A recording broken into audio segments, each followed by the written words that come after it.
السلام علیکم ورحمۃ اللہ وبرکاتہ۔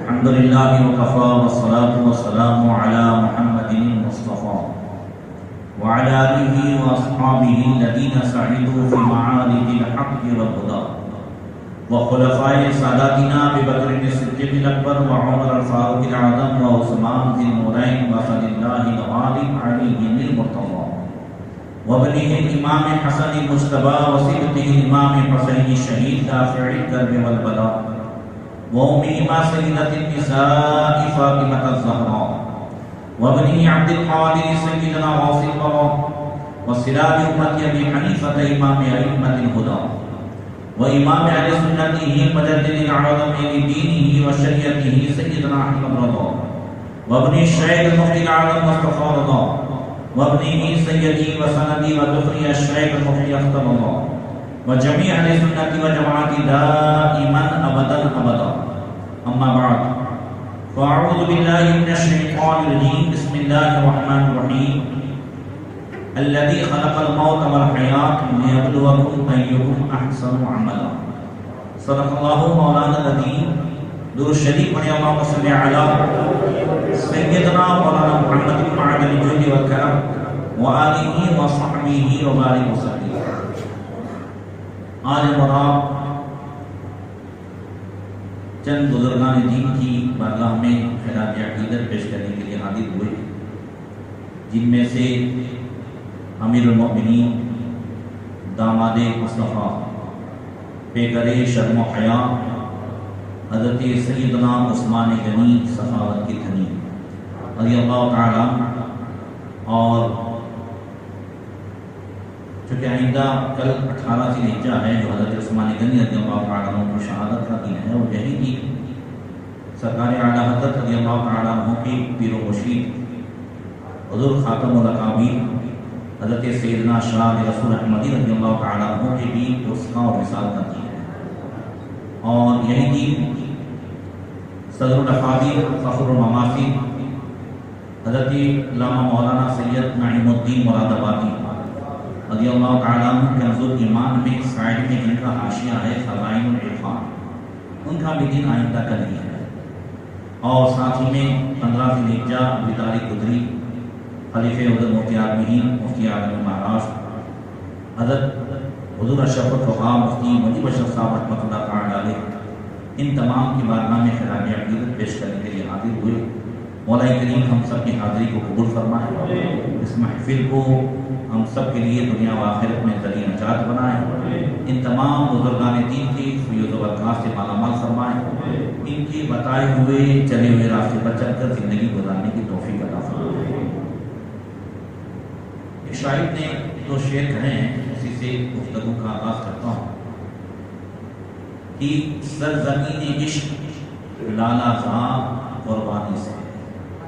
اب یہ دن قربانی کے گزرے تو اسلاف نے بزرگوں نے اور سب نے قربانی دی ہے، اور حقیقت میں زندگی کا مقصد بھی قربانی ہی سے جڑا. ہم قربانی کے دو پہلو میں سے ایک ہی پہلو دیکھتے ہیں. مینا کے میدان میں دو چیزیں نظر آتی ہیں، ایک اسماعیل علیہ السلام کے فدیے میں آنے والا دمبا، اور ایک باپ اور بیٹے کے اللہ تبارک و تعالیٰ کے حکم کے ماننے کا جذبہ. تو ہمیں دمبا تو یاد رہ گیا، دمبا تو یاد رہ گیا، مگر جو دوسرا جو مقصد ہے وہ نہیں ہے. تو دیکھیں انشاءاللہ تعالیٰ سنیں گے حضرت عثمان غنی اور تمام نے، اور اللہ تعالیٰ نے ہم سے بھی قربانیاں مانگی ہیں. تو شاعر کہتا ہے کہ سرزمین عشق لالا زار قربانی سے. کوئی بھی زمین ایسی نہیں ہے کہ جس میں پھل پھول اگانے کے لیے وہ اپنی قربانی نہ دے. زمین اپنا سینہ جب چاک کرتی ہے، ہتھوڑے برداشت کرتی ہے، سب کچھ برداشت کرتی ہے، تب جا کر کے اس میں پھول پھل اور ہم سب کچھ جو ہے اس سے پاتے ہیں. ایسے ہی سرزمین عشق میں یہ محبت رسول، محبت آل رسول، عشق رسول اس کے پھول ایسے ہی نہیں کھلتے ہیں، اس کے لیے بھی قربانی دینی پڑتی ہے جو حضرت عثمان غنی نے قربانی عطا فرمائی ہے۔ تو سرزمین عشق لالا زار قربانی سے ہے، زندگی کا ہر شجر پھلدار قربانی سے، اور رہتا ہے ہر گھڑی مومن قربان گاہ عشق میں، رہتا ہے ہر گھڑی مومن قربان گاہ عشق میں، بہرے جنت گرمی بازار قربانی سے۔ ایک مرتبہ نہیں، کئی مرتبہ حضرت عثمان غنی نے جنت خریدی ہے، بولو خریدی ہے کہ نہیں؟ مگر ایسی خریدی قربانی دی ہے کہ نہیں؟ ابھی آپ نے سنا اللہ خریدار ہے عثمان غنی کا، تو اللہ ان اللہ اشتری من المؤمنین انفسهم واموالهم بان لهم الجنہ، اللہ فرماتا ہے کہ ہمیں پارے میں کہ بے شک اللہ نے مومنوں کے جان اور مال کو جنت کے بدلے خرید لیا۔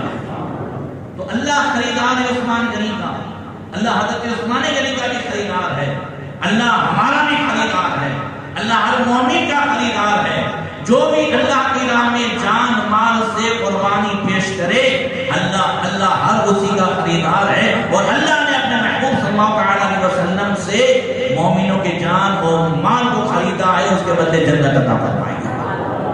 تو یہ جو چیزیں ہیں حضرت عثمان غنی رضی اللہ عنہ کی زندگی میں دیکھیں، ویسے ہر چیز قربانی چاہتی ہے۔ حضرت ابراہیم خلیل اللہ علیہ وسلم سے خالی اسی چیز کی قربانی مانگی گئی تھی، حضرت اسماعیل علیہ السلام کی نہیں، جان کی بھی قربانی مانگی گئی، تو جان پیش کرتی ہے۔ وطن سے محبت ہوتی ہے تو وطن چھوڑنے کا حکم ہوا تو عراق سے مصر گئے، فلسطین گئے، پھر وہاں سے حکم ہوا تو دودھ پیتے بچے حضرت اسماعیل اور حضرت ہاجرہ کو فلسطین سے مکہ چھوڑنے آئے۔ یہ کوئی معمولی بات ہے؟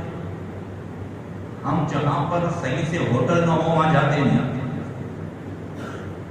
اور بے آب و دانہ چٹیر میدان میں، اس لیے فرماتا ہے وَاعْلَمُوا أَنَّمَا أَمْوَالُكُمْ وَأَوْلَادُكُمْ فِتْنَةٌ، بے شک تمہارا مال اور تمہاری اولاد یہ سب آزمائش کا سبب ہے۔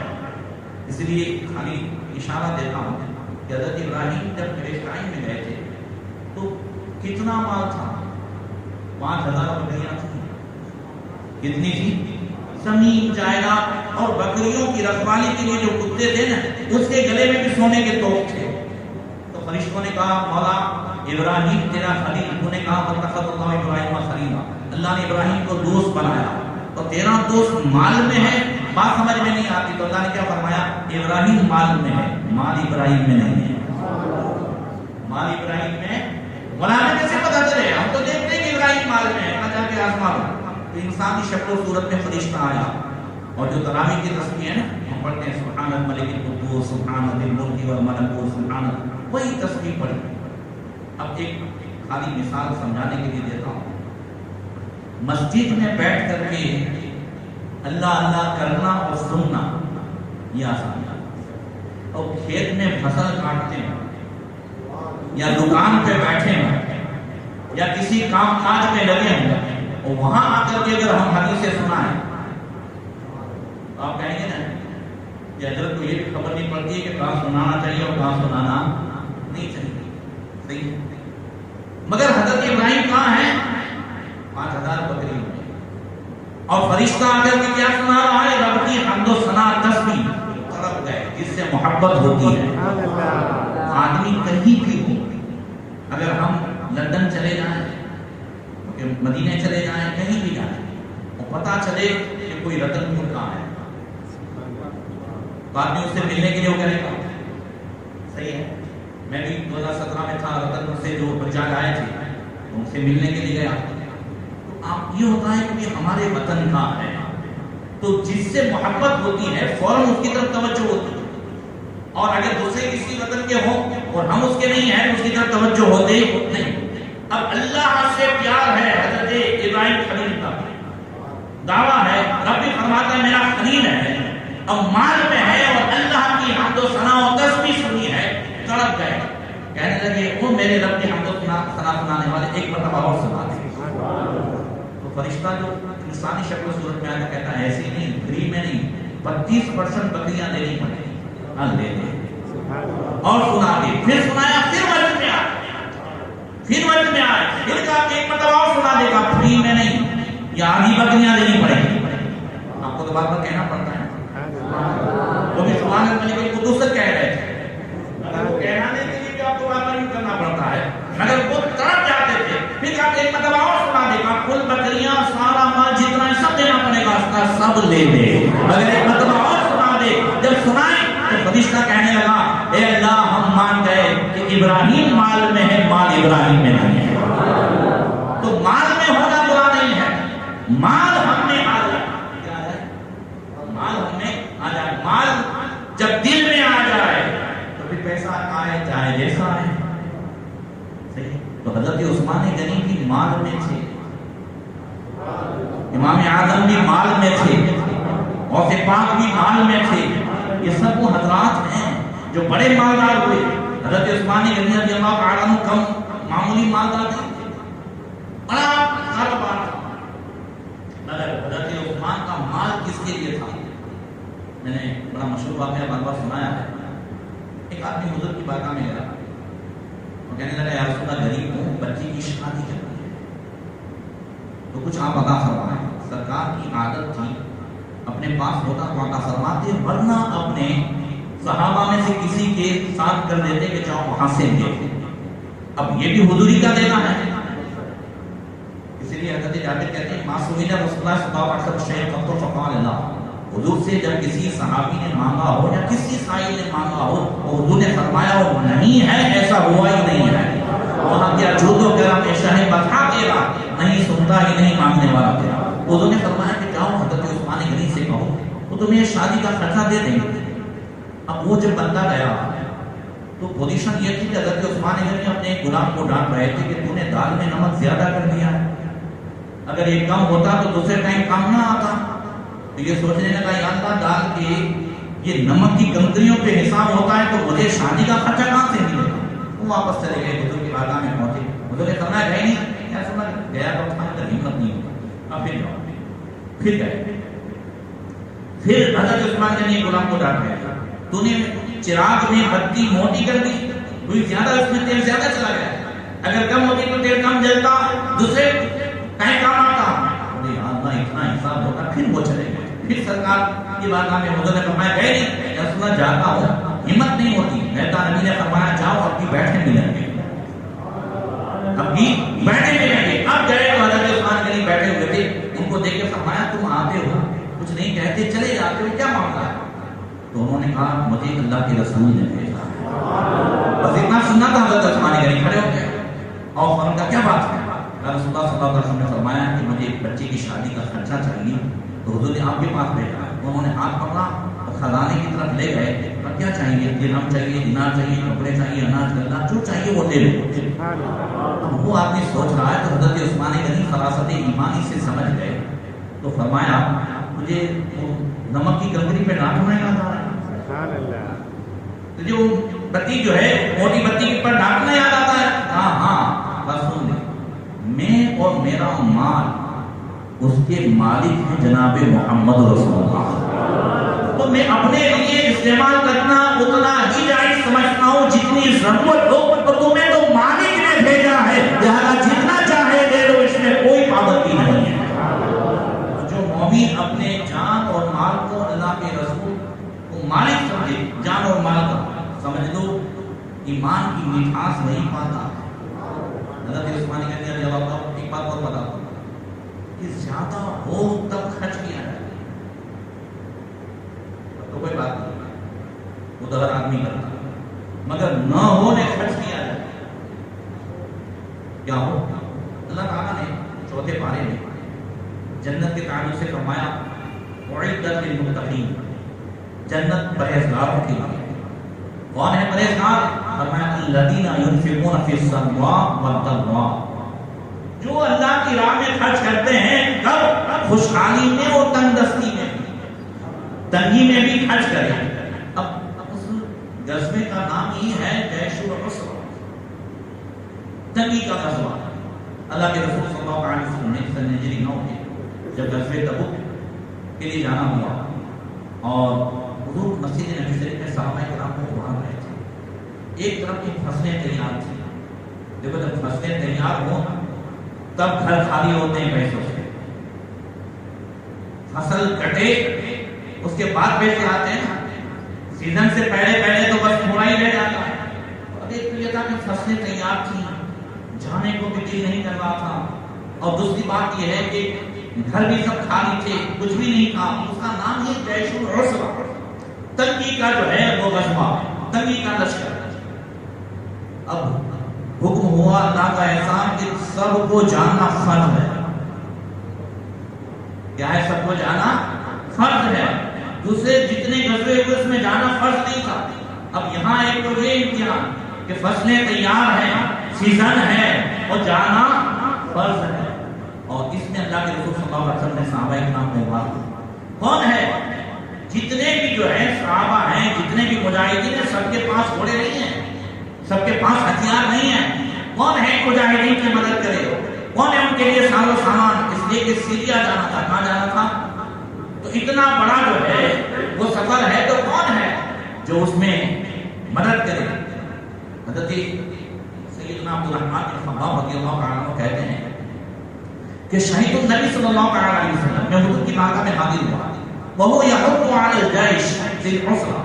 اور حضور جو ہے وہ جیش عسرہ یعنی غزوہ تبوک کے تعلق سے صحابہ کرام کو ترغیب دلا رہے تھے, ابھار رہے تھے. کون ہے جو اللہ کی راہ میں تھے؟ فقام عثمان. کہتے 3 مرتبہ حضور نے ابھارا اور میں نے 3 مرتبہ دیکھا کہ مجمع میں سے ایک ہی آدمی کھڑا ہو رہا ہے. فقام عثمان, حضرت عثمان کھڑے ہوئے, کہتے ہیں علی ابن ابی طالب بحلاسیہ اقطابیہ فی سبیل اللہ. یا رسول اللہ, میرے اوپر 100 اونٹ میرے ذمہ ہے جو پورے ساز و سامان کے ساتھ, خالی اونٹ نہیں, پورے ساز و سامان کے ساتھ اونٹ میں اللہ کی راہ میں دے رہا ہوں. ثم حق علی الجیش. پھر حضور نے ابھارا, کون ہے جو اللہ کی راہ میں دے؟ ثم قام عثمان. پھر حضرت عثمان نے کھڑے ہوئے, علی ابن ابی طالب بحلاسیہ اقطابیہ فی سبیل اللہ. یا رسول اللہ, 200 اونٹ میرے ذمہ ہے.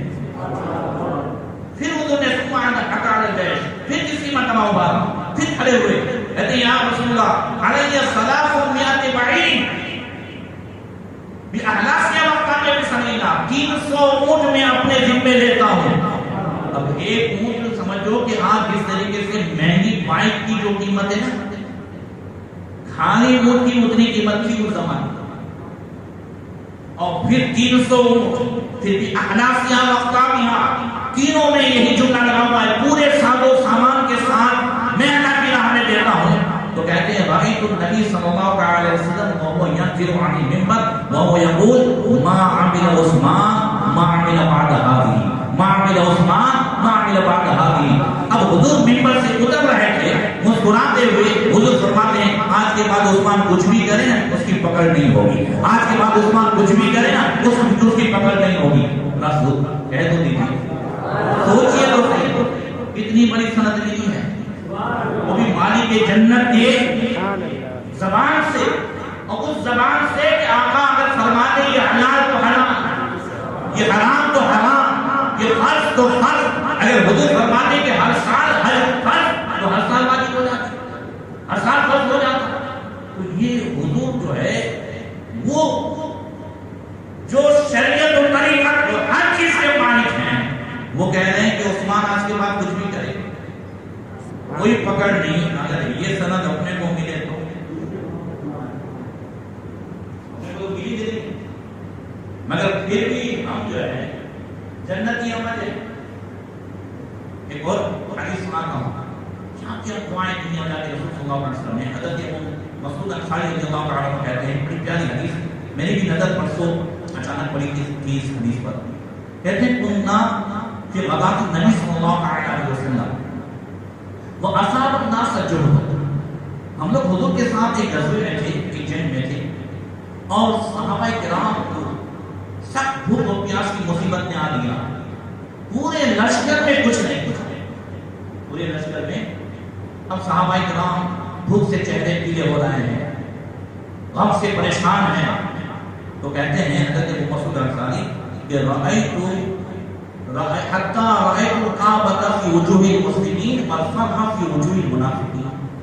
اس لشکر میں دیکھا کہ بھوک کی وجہ سے، پریشانی کی وجہ سے صحابہ کرام جو تھے ان کے چہرے بالکل غمگین ہو گئے تھے، اتر گئے تھے، پیلے پڑ گئے تھے، اور منافقین تھے وہ صحابہ کرام کی ان پریشانی کو دیکھ کر خوش ہوتے تھے. کیا ہوتے تھے؟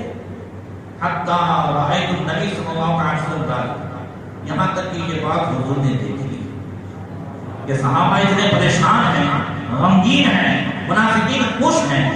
تو اب حضور کو جو ہے جب یہ معلوم ہو، یہ تو سمجھو ہی نہیں کہ حضور کو معلوم نہیں ہے. فریاد امتی جو کرے حال نار میں، ممکن نہیں کہ خیر بشر کو خبر نہ ہو. وہ نہیں سکتا ہے. ہمارا بس کانٹیکٹ تو رہے حضور سے، ہمارا کنیکشن تو رہے حضور سے. حضور کھڑے ہوئے صحابہ کے درمیان اور فرمایا اللہ لا تغیب الشمس حتی یأتی اللہ فی الرزق. حضور نے فرمایا آج سورج غروب نہیں ہوگا اس سے پہلے اللہ تمہیں روزی عطا فرمائے گا. فعلم عثمان ان اللہ ورسولہ سیصدقان. حضرت عثمان غنی کو پتا چلا کہ اللہ رسول نے روزی دینے کا وعدہ کیا. کس نے وعدہ کیا ہے؟ اللہ رسول نے روزی دینے کا وعدہ کیا. تو کیا کیا حضرت عثمان نے؟ اس طرح عثمان 14 رحالۃ ما علیہا معطا. حضرت عثمان غنی نے 14 اونٹ ساز و سامان کے ساتھ، پورے گٹلے اناج کے ساتھ خریدے. اور پھر کیا کیا؟ فوجہ منها بتسعۃ الی النبی صلی اللہ علیہ وسلم. اب اس میں سے 9 اونٹ پورے ساز و سامان، گلے، اناج، پورے کپڑوں کے ساتھ حضور کی بارگاہ میں بھیجے. فلما رأى النبی صلی اللہ علیہ وسلم ذلك، حضور نے جب دیکھا فرمایا کہاں تھا یہ کیا ہے؟ تو صحابہ کہنے لگے یا رسول اللہ اہدا الیک عثمان. عثمان نے آپ کی بارگاہ میں ہدیہ بھیجا ہے، عثمان نے آپ کی بارگاہ میں تحفہ بھیجا ہے. تو کہتے ہیں بس میں نے دیکھا فَعُرِفَ فِي وُجُوهِ الْمُسْلِمِينَ الْفَرْقُ وَفِي وُجُوهِ الْمُنَافِقِينَ الْكَعْبَةُ. اب دیکھا کہ جو ہے منافقین کے چہرے غمگین ہو گئے، مسلمانوں کے چہرے یہ خوشی سے جھکنے لگے. اب حضور نبی کریم صلی اللہ علیہ وسلم کو کہتے ہیں کہ میں نے دیکھا رأیت النبی صلی اللہ علیہ وسلم ارفع یدیک حتی روی بیاض ابطیک. میں نے دیکھا کہ حضور نے اپنے دونوں ہاتھ بلند کیے، اتنے بلند کیے کہ بغل کی جو ہے سفیدی بھی نظر آنے لگی. وَهُوَ يَدْعُو لِعُثْمَانَ دعاء ما سمعت دعا قبلہ ولا بعدہ بمثلہ. میں نے دیکھا کہ اللہ کے رسول حضرت عثمان غنی کے لیے دعا کر رہے ہیں، اور دعا کرتے ہوئے کیا کہتے ہیں؟ اللہم اعطِ عثمان، اللہم خلی عثمان. کا ایسی دعا ہم نے کبھی کسی کے تعلق سے نہیں سنی جو حضور حضرت عثمان غنی کو دعا دے رہے تھے کہ اللہ عثمان کو یہ دے دے، اللہ عثمان کو یہ دے دے، ان کا یہ کام پورا فرما دے، ان کا یہ کام پورا فرما دے. ارے ہم تو جو ہے بڑوں کے بارگاہ میں، عالموں کی بارگاہ میں، ان سب کی بارگاہ میں جاتے ہیں، مگر حضور جن کی کوئی دعا رد نہیں ہوتی وہ فرما رہے ہیں کہ عثمان کی یہ حاجت پوری ہو، عثمان کا یہ کام پورا ہو جائے، ان کا یہ کام پورا ہو جائے. اسی کو اعلیٰ حضرت نے فرمایا اجابت کا صحرا، عنایت کا جوڑا، دلہن بن کے نکلی دعائے محمد. اجابت نے جھک کے گلے سے لگایا بڑی ناف سے جب دعائے محمد. یہ شان کی حضرت عثمان غنی کی کہ بار بار انہیں جنت کی بشارت دی گئی، مگر اس کے باوجود خوف خدا کا عالم یہ تھا. مشکل شریف کی حدیث ہے کہ ان عثمان وقف علی قبر بکرا حتی یبل رحمہ. حضرت عثمان کی قبر پر کھڑے ہوتے تھے تو اتنے روتے تھے کہ داڑھی مبارک آنسوں سے بھیگ جاتی. فقیرہ تذکر الجنت والنار فلا تبکی وتبکی من ھذا. کہ آپ جنت و دوزخ کا ذکر کرتے ہیں تو اتنا نہیں روتے ہو، قبر پر کھڑے ہو کر کے اتنا کیوں روتے ہیں؟ حضرت عثمان غنی کہتے ہیں سمعت رسول اللہ صلی اللہ علیہ وسلم یقول ان القبر اول منزل من منازل الاخرہ فان نجا منه فما بعده ايسر وان لم ينج منه فما بعده اشد. حضور نے فرمایا کہ قبر آخرت کی تمام منزلوں میں سب سے پہلی منزل ہے. بندہ یہاں نجات پا گیا تو ساری منزلیں آسان ہیں، اور اگر یہاں پکڑ ہو گئی تو پھر اس کے بعد بھی منزلیں بھی دشوار ہوں گی. اس لیے میں قبر پر کھڑے ہو کر کے روتا ہوں. اب یہ حضرت عثمان غنی ہے، جنت کی اتنی بشارتیں ہیں. اور ایک بات اور بتاؤں، حضرت ام کلثوم رضی اللہ عنہا اللہ کے رسول صلی اللہ علیہ وسلم کے ساتھ آئی. یہ حضرت عثمان غنی کے نکاح میں آئی. کب؟ حضرت رقیہ کے پاس. دو صاحبزادی اتنی حضرت آدم سے لے کر حضرت جوفی، حضرت عثمان جوفی، وہ کہتے ہیں کہ انہوں نے اپنے بھانجے سے کہا کہ جانتے ہو حضرت عثمان کو ذوالنورین کیوں کہتے ہیں؟ کیوں کہتے ہیں؟ تو حضرت آدم علیہ السلام سے لے کر اب تک کسی کو یہ خصوصیت نہیں ملی ہے کہ کسی نبی کی دو بیٹی ایک آدمی کے نکاح میں ہو، سوائے حضرت عثمان غنی کے. کسی نبی کی بیٹی نہیں، امام الانبیاء اور سید الانبیاء کی دو صاحبزادیاں حضرت عثمان غنی کے نکاح میں. اعلیٰ فرماتے ہیں نور کی سرکار سے پایا دو شانہ نور کا، وہ مبارک تم کو ذوالنورین جوڑا نور کا.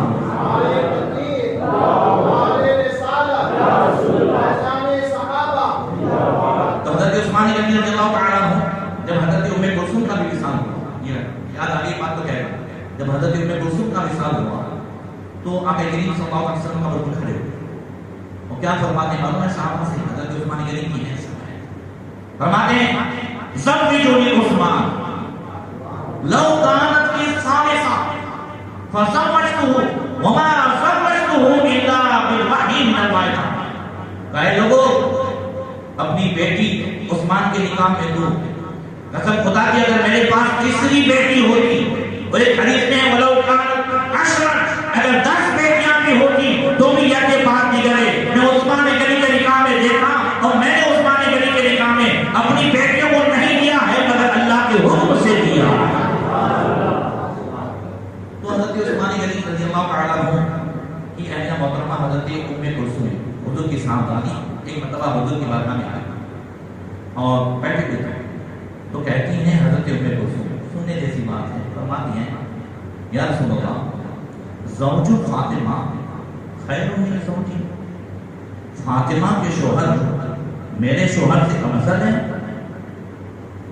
بہنیں ہیں اور بارگاہ حضور کو. اور یہ تو نہیں ہے کہ حضرت عثمان غنی کا مقام جو ہے تیسرا ہے، حضرت مولا کائنات کا چوتھا مقام ہے، حضرت تو نہیں ہے، مگر ادھر پوچھا ہے کس سے؟ حضور سے. فسکت الملک، حضور خاموش ہے. کیا ہوئے؟ پھر حضور نے جواب میں ارشاد فرمایا زوجک یحب اللہ ورسولہ ویحبہ اللہ ورسولہ. تمہارے جو شوہر عثمان غنی اللہ رسول سے محبت کرتے ہیں اور اللہ رسول بھی ان سے محبت کرتے ہیں. ہم سب اللہ رسول سے محبت کرتے ہیں مگر ہمارے پاس یہ گارنٹی نہیں ہے کہ اللہ رسول ہم سے محبت کرتے ہیں. ادھر حضور گارنٹی دے رہے ہیں حضرت عثمان غنی کے تعلق سے کہ عثمان غنی کو اللہ رسول سے محبت کرتے ہیں مگر اللہ رسول بھی ان سے محبت کرتے ہیں. والا کا شعر یاد آیا کہ میں تو کہاں ہی چاہوں کہ ہوں بندہ شاہ کا، لطف جب ہے کہ وہ جناب کہتے کہ ہوں. ہم تو کہتے ہی رہتے ہیں کہ ہم اللہ رسول کے جو ہے فرما بردار ہیں، محبت کرنے والے ہیں، رسول اللہ کے غلام ہیں. ہمارا کہنا اور ہے اور رسول اللہ ایک مرتبہ فرماتے کہ یہ میرا ہے. کیا ہے؟ یہ میرا ہے. تو سمجھو کامیابی ہی کامیابی. تو اب اس کے بعد حضرت ام کلثوم سے آقا فرماتے ہیں وَأَزِيدُ کے اے ام کلثوم ایک بات اور زیادہ کرتا ہوں تمہارے لیے. لَوْ قَدْ دَخَلْتِ الْجَنَّةَ فَرَأَيْتِ مَنْزِلَةً لَمْ تَرِ أَحَدًا مِنْ أَصْحَابِي يَعْلُوهُ بِمَنْزِلَتِي. اور ایک بات اور زیادہ کرتا ہوں ام کلثوم کہ اگر جنت میں جاؤ گی تو اپنے شوہر کا وہ مقام دیکھو گی کہ میرے صحابہ میں سے کسی کو وہ مقام نہیں ملا ہوگا جو اللہ تعالیٰ عثمان غنی کو عطا فرمائے. اللہ جہاں بانی عطا کر دے، بری جنت ہبا کر دے، نبی مختار کل ہے جس کو جو چاہے عطا کر دے. اسی پر ایک حدیث اور یاد ہے حضرت سیدنا ابو موسیٰ اشعری رضی اللہ عنہ کہتے ہیں کنتو حائط مع نبی صلی اللہ علیہ وسلم کی حکام بنی. مدینہ کے بغیچوں میں سے ایک بغیچے میں اللہ کے رسول صلی اللہ علیہ وسلم کے ساتھ تھا. بغیچے کا دروازہ بند تھا. اس وقت رجل ایک آدمی آیا اور انہوں نے جو ہے اجازت مانگی. فاستفتح الباب، دروازہ کھٹکھٹایا. حضور نے فرمایا افتح لہو وبشرہ بالجنہ، آنے والے کے لیے بغیچے کا دروازہ کھول دو، وہ جنت کی بشارت دے دو۔ فَإِذَا هُوَ أَبُو بَكْرٍ، وہ کون تھے؟ حضرت ابوبکر صدیق۔ کون تھے حضرت ابوبکر؟ کہتے ہیں فَأَخْبَرْتُ بِمَا قَالَ رسول اللہ صلی اللہ علیہ وسلم فَحَمِدَ اللَّهُ، اللہ کے رسول نے جو بشارت دی تھی میں نے سنائی، انہوں نے الحمدللہ کہا، حضور کے بغل میں بیٹھ گئے۔ ثُمَّ اسْتَفْتَحَ الْبَابَ، پھر دروازہ کھٹکھٹایا کسی نے، پھر حضور نے فرمایا افتح لہو وبشرہ بالجنہ، آنے والے کے لیے دروازہ کھولو جنت کی بشارت۔ کہتے ہیں میں نے دروازہ کھولا فَإِذَا هُوَ عمر، حضرت عمر فاروق کے بغل میں۔ فبشرت بما قال رسول اللہ صلی اللہ علیہ وسلم، اللہ کے رسول نے جو فرمایا میں نے بشارت دی، فحمد اللہ، انہوں نے بھی الحمدللہ کہا اور بغل میں آ کے بیٹھ گئے۔ ثم استفتح الباب، پھر دروازہ کھٹکھٹایا، پھر انہوں نے فرمایا افتح لہو وبشرہ بالجنہ علی بلویٰ تصیبہ، آنے والے کو اس دروازہ تو کھول دو، جنت کی بشارت تو دو اس مصیبت پر جو اسے پہنچنے والی ہے۔ ان دونوں کے لیے نہیں فرمایا، ان دونوں کے لیے کیا کہا؟ دروازہ کھول دو، جنت کی بشارت۔ اب تیسرے جو آئے ہیں تو حضور فرمانے پتا چلا کہ حضور کی نگاہیں دیکھ رہی ہیں کون آ رہا ہے، کون کی زندگی بعد میں کیسی ہے، کیا ہے، وہ سب نگاہیں دیکھ رہی ہیں۔ کہتے ہیں میں نے ففتحت الباب، میں نے دروازہ کھولا فإذا هو عثمان، تو حضرت عثمان غنی تھے۔ کون تھے؟ حضرت عثمان غنی۔ تو میں نے ان سے کہا کہ اللہ کے رسول نے جنت کی بشارت دی، مگر ساتھ میں کہ لگائی علی بلویٰ تصیبہ، جو مصیبت تمہیں پہنچنے والی ہے اس کے بدلے میں تمہیں جنت کی بشارت ہے۔ تو حضرت عثمان غنی رضی اللہ تعالیٰ عنہ کہتے ہیں فحمد اللہ وقال اللہ المستعان، انہوں نے الحمدللہ کہا اور کہا کہ جب مصیبت آئے گی تو اللہ مدد کرنے والا ہے۔ اچھا ایک بات تھوڑا ذہن قریب کر کے سوچیے، کس نے کہا؟ اللہ کے رسول نے۔ جن کی دعا کبھی رد ہوتی نہیں، میں نے کیا کہا کہ زندگی کا ہر شجر سردار قربانی سے، سرزمین عشق لالا زاد قربانی سے۔ اب ادھر حضرت عثمان غنی یہ نہیں کہتے کہ حضور نے فرمایا ہے کہ چلو حضور سے دعا کر ڈال دیتے ہیں مصیبت آئے ہی نہیں، پہلے جنت گرمی بازار قربانی سے، اب جنت جو ہے ملے گی تو قربانی دینے سے ملے گی۔ تو حضرت عثمان غنی یہ نہیں کہتے کہ چلو حضور سے دعا کرا لیں آنے والی مصیبت نہ آئے، بلکہ کیا کہتے ہیں اللہ المستعان، اللہ مددگار ہے۔ جانتے ہو ہم اور آپ کربلا کا واقعہ پرانا سنتے ہیں، مگر حضرت عثمان غنی رضی اللہ تعالیٰ عنہ پہ کتنے دن پانی بن رہا ہے؟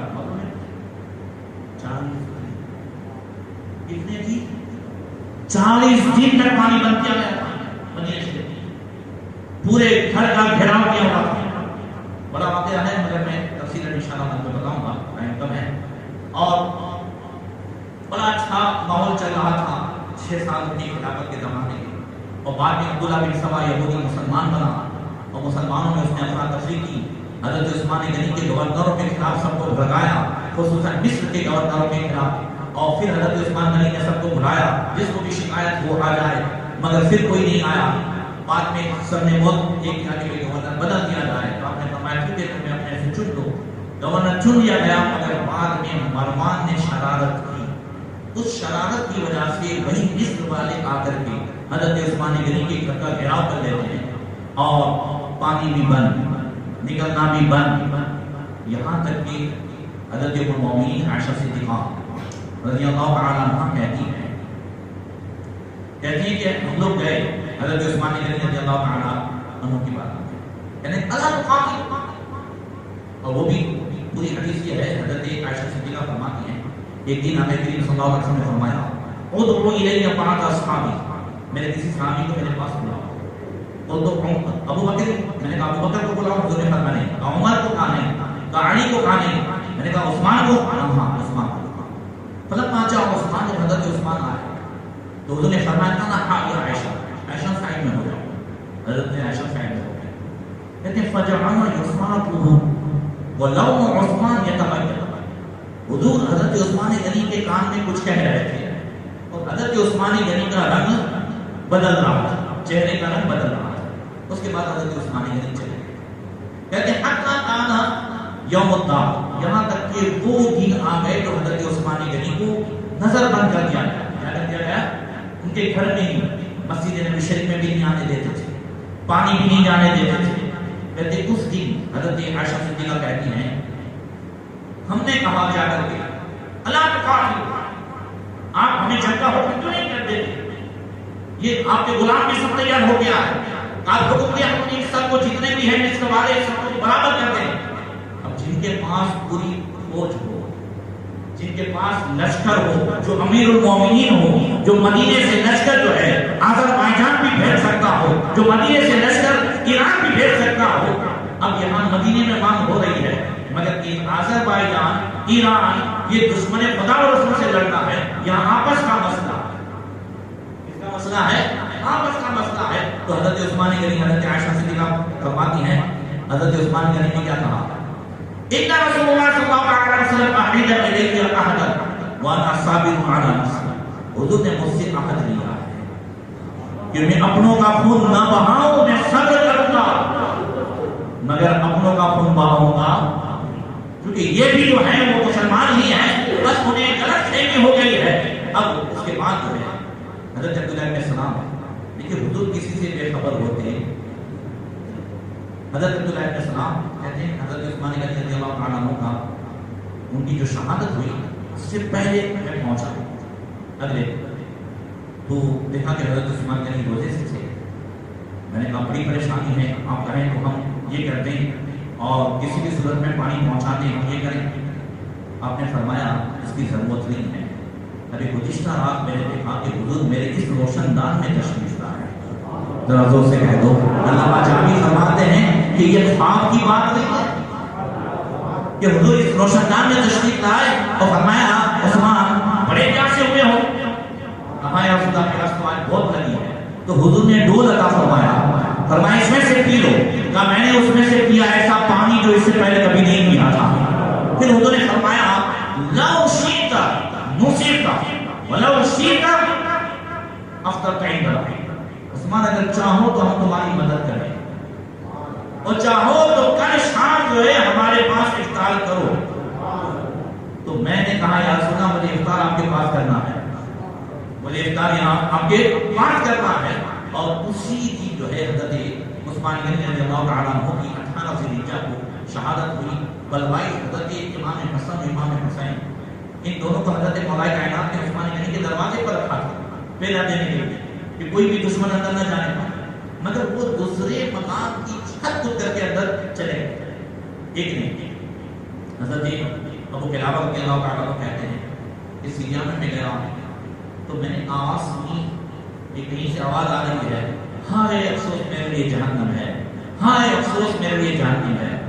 ہم نے اس کے پاس گیا تو دیکھا کہ ایک آدمی پڑا ہوا ہے، ہاتھ پاؤں کٹے ہوئے. کیا ہے؟ ہاتھ پاؤں کٹے ہوئے ہیں اور آنکھوں سے بھی اندھا ہے. وہ کہہ رہا ہائے میرے لیے جہنم ہے. میں نے کہا بھائی تجھے کیا ہوا؟ کیا تو ایسے ہی اندھا پیدا ہوا، بولا لوچا پیدا ہوا؟ تو کیوں کہہ رہا ہے کہ تیرے لیے جہنم میں؟ کہا نہیں میں تو اچھا خاصا تھا. مگر حضرت عثمان غنی کو شہید کرنے کے لیے جو لوگ پہنچے تھے اس میں میں بھی تھا. اور جب ہم لوگ تلوار لے کر کے پہنچ گئے دوسرے کی دیوار سے ٹوٹ کر کے تو حضرت عثمان غنی کی اہلیہ محترمہ حضرت نائلہ نے ہمیں روکا اور ڈانٹا مجھے. تو میں نے ان کو جو ہے ایک تھپڑ لگا دیا. تو حضرت عثمان غنی نے اس کو کہا کہ اللہ تجھے اندھا کرے، تیرے ہاتھ پاؤں کٹ جائیں اور تو جہنم میں جائے. ہاں میں نے دوستوں کو توجہ نہیں دی، میں نے دوستوں کو توجہ نہیں دی. مگر یہ حال ہوا کہ میری آنکھوں کی روشنی بھی ختم ہو گئی، میرے ہاتھ پاؤں بھی کٹ گئے ہیں. اب مجھے حضرت عثمان غنی کی تیسری بددعا کا انتظار ہے کہ وہ زبان سے جو نکلا ہے تو بس ہائے میرے لیے جہنم ہے، ہائے میرے لیے جہنم ہے. یاد رکھیں حضرت عثمان غنی اور صحابہ حضور کے پیارے ہیں. اور زور سے کہہ دو مجھے ترمذی شریف کی حدیث یاد آئی ہے جو کام آئے گی. ہم لوگ بھی نہ اپنے تو جو بھی کرنا انہیں نماز پڑھنے کی، نماز جنازہ پڑھنے کی ترمذی شریف کی حدیث سنی. حضرت جابر رضی اللہ تعالیٰ عنہ کہتے ہیں دعی رسول اللہ صلی اللہ علیہ وسلم لجنازۃ رجل یصلی علیہ فلا یصلی علیہ. حضور کو ایک آدمی کی نماز جنازے کے لیے بلایا گیا تاکہ حضور نماز جنازہ پڑھنا ہے. حضور نے نہیں پڑھائی. قلنا یا رسول اللہ ما رأیناک ترکت صلاۃ الاحد قبل هذا. یا رسول اللہ ہم نے اس سے پہلے نہیں دیکھا ہے کہ آپ نے کسی نماز جنازہ چھوڑی. جب بھی آپ کو بلائے گا آپ نے پڑھائی ہے, آج کیا معاملہ ہے؟ تو حضور نے فرمایا انہ کان یبغض عثمان فقد ابغضہ اللہ. یہ ترمذی شریف میں ہے. کہا یہ آدمی عثمان غنی سے نفرت کرتا تھا, بغض رکھتا تھا, لہذا اللہ میں جو ہے اسے اپنا دشمن سمجھتا ہے, میں دشمن خدا کی نماز جنازہ نہیں پڑھا سکتا. اللہ اکبر. اندازہ لگائیں یہ صحابہ کرام کی جو دشمنی ہو جو کچھ بھی ہے تو حقیقت میں یاد رکھیں اللہ رسول سے دشمنی ہے, اور یہ ہے کہ اللہ تعالیٰ ان کی زبان میں وہ تاثیر عطا فرماتا ہے. حضرت اشرف الدولا رحمۃ اللہ تعالیٰ علیہ فرماتے ہیں کہ میں نے 1961 میں جب حضرت مفتی عالمین کے سامنے پہلی تقریر کی اور میں نے اس وقت اولیاء کرام کی عظمت کے تعلق سے کہا, تو میں نے کہا کہ اولیاء کرام کو اللہ تبارک و تعالیٰ قدرت عطا فرماتا ہے. تو رات میں حضرت مفتی عالمین نے مجھ سے فرمایا کہ تم قرآن کی یہ آیت کیوں نہیں پیش کرتے کہ ان اللہ علی کل شیء قدیر, اللہ ہر چیز پر قادر ہے, قدرت رکھتا ہے, وہ چاہے تو اپنے بندوں سے اپنی قدرت کا اظہار فرمائے. ان کی زبان میں وہ طاقت دے, ان کی آنکھ میں وہ طاقت دے, جیسا کہ حدیث قدسی میں ہے. بار بار بخاری شریف جو حدیث سنتے ہیں, بس آسان مثال میں سمجھا دوں. ڈیوٹی کرنے والا زیادہ کمائے گا کہ ڈیوٹی نے اوور ٹائم دونوں کرنے والا؟ خالی ڈیوٹی کرنے والا کتنا کمائے گا؟ جتنا گھر چل سکے. مگر جو محنت کر کے اوور ٹائم کرے, تو ایسے ہی ہم جو 5 وقت پڑھتے ہیں وہ ڈیوٹی ہے. اور رب نے بخاری شریف میں کیا فرمایا, حدیث قدسی ما لا یزال عبدی یتقرب الی بالنوافل حتی احببته. بندہ نفل پڑھتے پڑھتے اور نوافل اور اوور ٹائم کرتے کرتے میرا اتنا قریب ہو جاتا ہے کہ میں اسے اپنا دوست بنا لیتا ہوں, اور جسے میں اپنا محبوب بنا لیتا ہوں وہ تو سمعو الذی یسمع بہ, میں اس کے کان کی طاقت ہو جاتا ہوں جس سے وہ سنتا ہے. تو اولیاء کرام کی جو طاقت ہے, حضور اشرف الفقہاء کی زبانی ہم نے اللہ علیہ کل شیء قدیر کتنی مرتبہ سنا. یہ حضرت حضور مفتی عالمین رحمۃ اللہ تعالی علیہ نے وہ انہیں جو ہے فیض عطا فرمایا. حضور اشرف الفقہاء کو فرماتے ہیں کہ میں کچھ بھی نہیں ہوں مگر جو فیضان حضور مفتی عالمین کا ہے. فرماتے ہیں ایک شعر میں حضور اشرف الفقہاء کے شعر فرماتے ہیں تیری نگاہ سے ملتا ہے نور قلب و نظر, کہ تو نوری ہے اور نوری میاں کا نور نظر. ہم آپ تو جانتے ہیں حضرت آتے تھے, تقریر فرماتے تھے, مگر اللہ تعالیٰ نے وہ مقام عطا فرمایا تھا حضور اشرف الفقہاء. یہ 2021 کی فروری میں 29 فروری کو اڑیسہ گئے, 28 کو بھیونڈی میں تھے, 29 کو فلائٹ سے اڑیسہ گئے. وہاں سے کچھ تقریباً آدھا پونا گھنٹہ یا 70-80 کلومیٹر جلسہ تھا. جلسے میں پہنچے, جلسے کے بعد ایک صاحب آئے, کہنے لگے حضرت ہمارے جو ہے ابا کا انتقال ہوا ہے, بڑے نیک تھے, مسجد کے خادم تھے, ان کی نماز جنازہ آپ کو پڑھا دی. حضرت نے فرمایا کب ہوا؟ آپ صبح ہوا. اب تو پھر ابھی تک انتظار کرتے ہیں, تمہارے یہاں کوئی نماز جنازہ پڑھانے والا نہیں ہے. کتنی دور ہے؟ یہاں سے 60-70 کلومیٹر ہے. کافی کسی نے نماز جنازہ نہیں پڑھائی. کہا ایسی بات نہیں ہے, سب ہیں, مگر ہمارے یہاں واقعہ ہوا ہے اس لیے ہم آپ کے پاس آئے. کہا کیا بات ہے؟ کہا یہاں سے ابھی 8-10 دن پہلے ہمارے یہاں کا ایک آدمی فصل کاٹ رہا تھا, تو اسی میں یاد نہیں رہا وہ سانپ کٹ رہا. کیا ہو گیا؟ سانپ کٹ رہا. اور ادھر سانپ کا کٹنا تھا, ادھر وہ آدمی جو ہے وہ بھی غائب, جس نے بھول سے سانپ کاٹا. تو اس کے بھائی امام صاحب کے پاس گئے, انہوں نے سب پڑھائی کی اور پھر اس پر حاضر کیا تو پتا چلا وہ آیا جی. وہ کہنے لگا وہ سانپ نہیں تھا, وہ ہمارا آدمی تھا, وہ جنات تھا جو سانپ کی شکل میں تھا, اس نے ہمارا آدمی مار دیا ہے. تو امام صاحب مولانا صاحب نے کہا تمہیں کیا ضرورت تھی تمہارے آدمی کو سانپ کی شکل میں آنے کی؟ سانپ آئے تو آئے, انسان کو نہیں پہچانے کا, تو خود تکلیف دیتے ہوں گے. کہا ٹھیک ہے, اب ہم بھی یہ کریں گے, مگر ہماری جناتوں کی میٹنگ ہے وہ اسی کھیت کے اس کمرے میں ہماری میٹنگ ہوتی ہے, آپ اس میں آئیے. امام صاحب تھوڑے ہچ کے, اب کچھ ہوگا نہیں, آپ آئیے تو صحیح. امام صاحب چلے گئے. تو ان جناتوں نے امام صاحب سے کہا کہ ہم بھی وعدہ کرتے ہیں کہ اب سانپ وغیرہ اس میں نہیں آئیں گے یا انسانوں کو پریشان نہیں کریں گے. آپ بھی ان سے کہتے ہیں کہ اگر سانپ وغیرہ کھیت میں دیکھیں تو لکڑی سے ادھر ادھر کرے اور فوراً اسے مار نہ ڈالے. یہ سانپ کی شکل میں اکثر جو ہم لوگ ہوتے ہیں, اس طریقے سے جنات نے کہا. پھر اس جن نے ایک بات اور کہا ایک بات اور کہ آپ کے گاؤں میں 8-10 دن کے بعد وہی 29 تاریخ بتا دی کہ 29 تاریخ کو ایک نیک اور اللہ کا ولی اس کا انتقال ہوگا جو بڑا نیک اور نیک خرطر ہوگا، وہی مسجد کے خادم جو بڑے اچھی تربیت کے تھے، اور تمہارے گاؤں کے قریب ایک اللہ کا ولی آئے گا، تو نماز جنازہ مجھ سے پڑھوانا، کسی اور سے مت پڑھوانا۔ کہا حضور ہم نے معلومات کی تو آپ تشریف لائے ہیں اور آپ ہی کے تعلق سے ہمیں بتایا گیا تھا، اس وجہ سے ہم آئے ہیں کہ جنات نے بھی آپ کی ولایت کی خبر دی ہے، اس وجہ سے آپ آئے ہیں۔ حضرت اشرف الفقراء تشریف لے گئے، بیٹھے اللہ کے ولیوں کو جھیل بھی پہچانتے ہیں۔ حدیث میں تو ہے کہ سمندر کی مچھلیاں بھی پہچانتی ہے اور کیڑیاں بھی پہچانتی ہیں، مگر حضرت مفتی احمد خان صاحب نعیمی رحمۃ اللہ تعالیٰ نے بڑی پیاری بات کہی، انہوں نے کہا جس کو ولایت چھپانی ہو مولوی بن جائے، جس کو ولایت چھپانی ہو کیا بن جائے، مولوی بن جائے، کچھ بھی کرو آدمی مانے گا نہیں۔ وہ تو اپنے آتے ہی تھے یار، وہ اپنے جانتے تھے نا حضرت،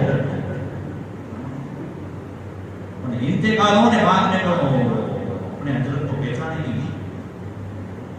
یہ انسان کی فطرت ہے، یہ کیا ہے انسان کی، اور زیادہ تر جو ہے وہ قدر بعد میں ہوتی ہے، نعمت کی قدر کب ہوتی ہے۔ سورت میں ہمارے عادل بھائی میرے مولانا ذاکر صاحب کے تعلق سے کہہ رہے تھے یہ اللہ کی نعمت ہے، ان کی قدر جانو۔ مولانا ذاکر صاحب کہنے لگے وہ اپنے مرنے کے سچے ہو رہے ہیں، ہم تو قدر اس کی وقت کرتے مریں گے تب جو ہے۔ اب بیٹھ کے کہنا یہ ہے تو باتیں میں نے کہہ دی، حضرت اشرف الفقراء ہوں، سیدنا شاہ رسول احمدی ہوں، یہ وہ حضرات ہیں جو بارگاہ رسالت کے مقبول ہیں، یہاں بارگاہ رسالت کے مقبول ہیں۔ حضرت سیدنا شاہ رسول احمدی کبھی حج کے لیے نہیں گئے، کبھی حج کے لیے نہیں گئے، مگر حاجی رضا خان ماریڈی وہ حج میں گئے تھے تو انہوں نے حضرت مولانا اسماعیل مہاجر مدنی ان کی بارگاہ میں جا کر کے کہا مدینہ شریف کے حضرت مجھے آپ بیعت کر لیں۔ آپ نے فرمایا کہاں کے لوگ، ہمارے لگا ہاں تم نے سیدنا شاہ رسول احمدی سے بیعت نہیں کری، وہ ابھی تو میرے پاس یہاں آئے ہوئے تھے، مفصل یہاں آتے رہتے، تم نے ان سے بیعت نہیں کی، ہمارے گاؤں میں رہتے ہیں، مگر گاؤں والے پہچانتے۔ پھر میں گیا تو میں نے کہا حضرت آپ آئے تھے حج کے لیے، کہا میں خانقاہ سے باہر نہیں نکلا ہوں، میں ہمارے یہاں سے بھی باہر نہیں نکلا ہوں، مگر یہ اللہ والے ہوتے ہیں۔ حضور صدر الفاضل مولانا نعیم الدین مراد آبادی 18 ذی الحجہ کو وصال ہوا، کیا ہوا 18 ذی الحجہ کو وصال ہوا، اور حضور محدث صاحب نے رحمۃ اللہ تعالی مدینہ شریف حضور کی بارگاہ میں کھڑے تھے، تو دیکھا کہ حضرت صدر الفاضل نے بھی حضور کی روزے کی جاری کے سامنے یہ بھی کھڑے کھڑے سلام پڑھ رہے ہیں، صدر الفاضل بھی سلام پڑھ رہے ہیں۔ حضور محدث صاحب نے دیکھا حضرت بھی آئے، چلو بعد میں حضرت سے ملتے ہیں۔ اب جیسے باہر نکلے سوچتے حضرت آتے، صدر الفاضل آتے تو پتہ چلتا، اور یہاں پتہ بھی نہیں چلا ہے، چلو معلومات کرتے ہیں۔ ادھر قیام گاہ پر گئے اور پھر تار ملا کے حضرت کا وصال ہوا ہے، تو کہنے لگے ادھر وصال ہوا ہے، ادھر روزے پہ حاضر ہو گئے۔ اللہ تبارک تعالیٰ ان کی فضل و برکات سے سب کو مالا مال فرمائے، اور اللہ والوں کی زندگی یہ قوم کی ان کی یاد جو ہے وہ قوم کے زندہ ہونے کی دلیل ہے۔